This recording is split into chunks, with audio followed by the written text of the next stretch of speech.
ఎక్కడైతే road form అవుతుందో ఆ రోడ్ ఫామ్ వరకు ఇది ఉంటుంది. రోడ్ ఫామ్ లేని చోట మనకి గ్రీనరీ కావాలి, నీట్ గా అందంగా రావాలి, ఇది గ్రాండ్ లుక్ రావాలి, కార్పొరేట్ లుక్ కొంచెం స్ట్రైట్ గా వెళ్ళొచ్చు.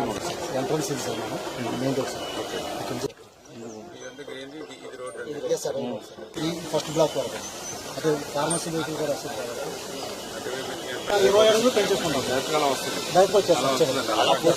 మన రేపు పైన వర్క్ చేసుకోవాలి కాబట్టి కొద్దిగా వెళ్తాను. మళ్ళీ మెటీరియల్ గిట్లు అన్ని వెళ్తారు కదా. అటువైపు కూడా ఆ రోడ్డు కూడా ఎంత ఇస్తారని అన్ని సూక్ష్మంగా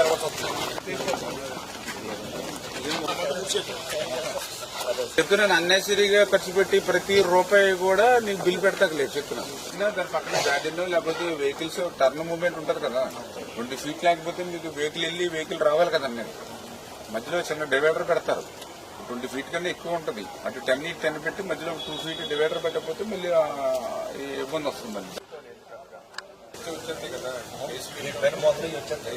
నేను ఎందుకు ఇప్పుడు ఓపెనర్ మనం చేసిన కాంట్రాక్టర్ మీరు చేసిన పని కలకాలం ఉండాలి, అందంగా ఉండాలి, బాగా చేశారని మీకు మంచి పేరు రావాలి.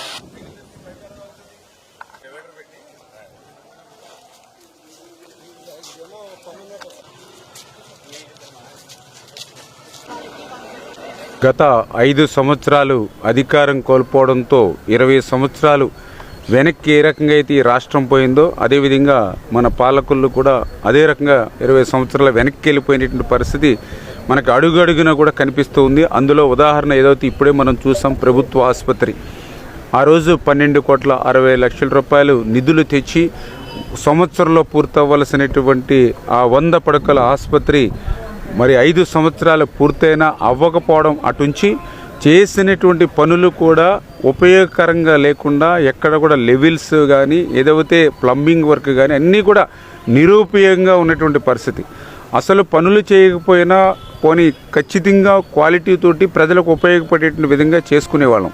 కానీ దురదృష్టం చేసినటువంటి పనులను కూడా మళ్ళీ పునర్నిర్మాణం కింద డబల్ వర్క్తో ఈవేళ చేయవలసిన పని ఉంది. అందుకే ఈరోజు ఎవరైతే ఆ ఏజెన్సీ కానీ అదేవిధంగా అధికారులు కానీ అదేవిధంగా ఒక కన్సల్టెన్సీని కూడా పెట్టుకుని ప్రజలకి ఆ యొక్క ఎవరైతే పేషెంట్స్ ఎవరైతే ఉన్నారో వాళ్ళకి 100% ఉపయోగపడేటువంటి విధంగా మరి దాని రిపేర్స్ తోటి సహా చేసుకుని, అంటే కొత్తగా బిల్డింగ్ని ఇంకా మనం ప్రారంభించుకోకుండానే ఆ రిపేర్స్ చేసుకుని ఆ వర్క్స్ కంప్లీట్ చేయమని ఏదైతే ఇప్పుడే ఆదేశాలు ఇవ్వడం జరిగింది.